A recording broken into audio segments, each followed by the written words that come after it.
We're excited tonight to be able to present a little bit of the information about the district's Equity, Diversity, and Inclusion Committee. We were formed in September of 2019 with an initial group of around 25 members. Our immediate goals were to establish our mission and vision and to create a strong foundation for our work through board policy. The school board showed their commitment to our work by adopting Board Policy 128, Equity, Diversity, and Inclusion in June of 2020. The board adopted this policy to create an environment that fosters awareness and self-awareness of diverse perspectives and backgrounds, to build a community where everyone feels accepted and valued, and to be purposeful in looking for value in others. Using this policy as our foundation, our committee has grown to well over 50 members at this point, and our work has begun in earnest. As leaders within this committee, Dr. Melissa Patchke and Dr. Purcell Whitaker are here tonight to showcase the work that has begun. Good evening. As a community, we hold our educational success in high regard. We work daily with staff, students, and community members from a variety of identities, cultures, and general life experiences. We know how important it is to provide inclusive schools for all students. The Diversity, Equity, and Inclusion Committee was developed with the intention to build a community where everyone feels accepted and valued, and to be purposeful in looking for value in others. It is important to be aware of differences, whether it is race, disability, or sexual orientation, and how these differences can impact our students' social emotional well-being and academic experiences. In addition, it is equally important to create a professional environment that fosters self-awareness, which will lead to understanding of our unconscious biases. So following your lead in developing the policy 128, the DEI committee evolved into a driven, results-oriented task force. Our work cultivated ideas, and we generated the need to elevate voices of marginalized identities. We wanted to ensure that continuous, purposeful growth and opportunities were available for all, and to establish a climate of bravery and empowerment.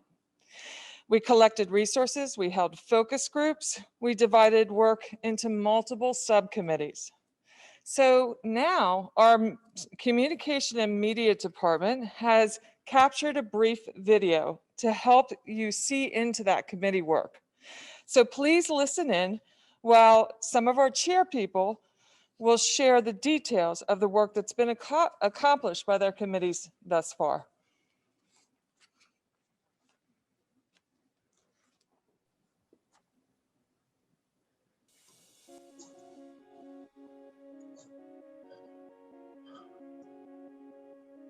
Deanne and I are co-leading the professional development subcommittee for the diversity group. We are just working to find out what our work needs and then work to find out what's the best way we can bring them professional development to increase our awareness of the diverse perspectives and backgrounds of our students and how to include that in our curriculum, in our training, to make sure that every student is comfortable. We have took the opportunity in both November and just recently at the end of February, beginning of March, to pull together small cohorts of staff representation on specific topics to find out what is truly happening in the Spring-Ford Area School District and where do we need to move that needle and move forward as our work progresses. Focus groups have been really exciting for everyone too, because we found out there's a lot of staff who are really interested in this training and have already begun doing things on their own, and then they're interested to share that with each other. So I think it's going to go really well when we roll out the professional development. We are the growth and learning module for how we're going to help people come together and do what's right for our staff, our students, and our community. All these are touchy topics, and you really just need to listen before you react to a lot of them. I think that is kind of the hardest thing to do sometimes.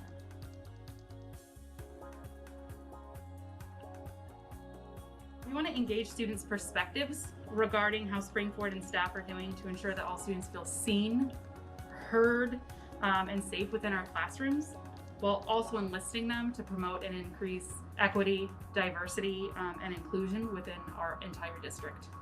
The Cultural Awareness Club is going to be doing a pilot program, potentially with Brook Elementary, starting for next school year to help increase cultural awareness and cultural related activities for our elementary school students.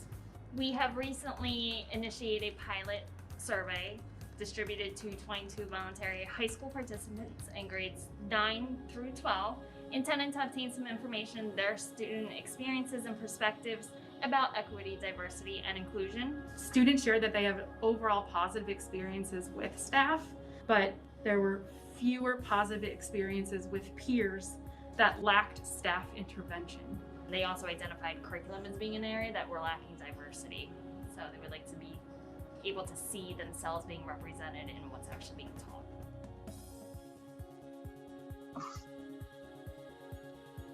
We want to look at the materials that are being used. We want to make sure that they're realistic, that they're respectful, and really that they give portrayals of various racial, ethnic, and cultural groups. We're currently looking at social justice standards and trying to create that rubric for what teachers already have in their hands, those supplemental things that they might be using, and also the curriculum we already have. However, that's just to evaluate, okay, if I'm going to teach a story about Thomas Edison in our Journeys curriculum, but I want to bring in a supplemental article about him to evaluate that article kind of on the fly to make sure I'm pulling in something actively.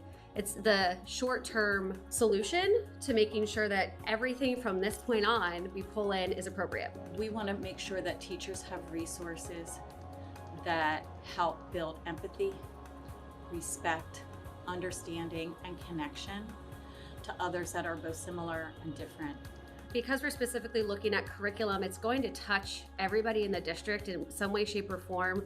It's going to have teachers reflect on their practices and what they're putting out to kids. It's going to hopefully build unity among the student body and our staff to students, just because they will all be able to recognize one another and celebrate those differences.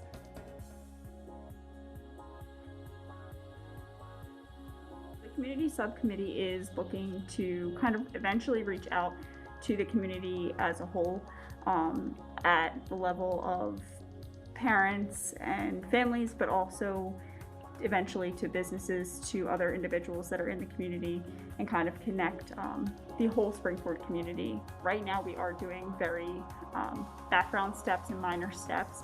As much as everything can happen in school, we need to also share that out to the community to help our students better the area that we live in and become more aware of these different lenses that we have going on. We are more than just one specific look. We have many different nationalities, languages, religions going on within our own buildings, so we do need to represent those students and make sure that we have staff that represents that. We have our first virtual multicultural day coming up. This is going to include any student in grades 5, 6, and 7 who want to participate in this virtual event. This is really an opportunity to show our community what's happening inside the classroom when it comes to EDI. Each committee does kind of work together to some regard. We split up to be able to tackle more areas, but as we've split up, we have found that each committee needs to work together and build upon each other. The community committee is going to be sharing out what all the other committees are doing.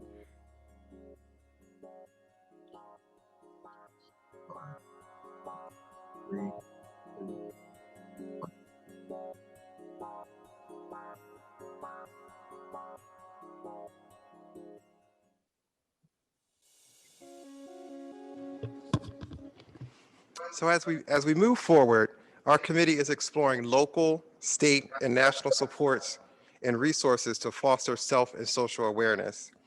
We continue to strive to overcome conscious and unconscious bias, participate in courageous conversations, and create an inclusive culture that welcomes the diverse beauty of the entire Spring-Ford community.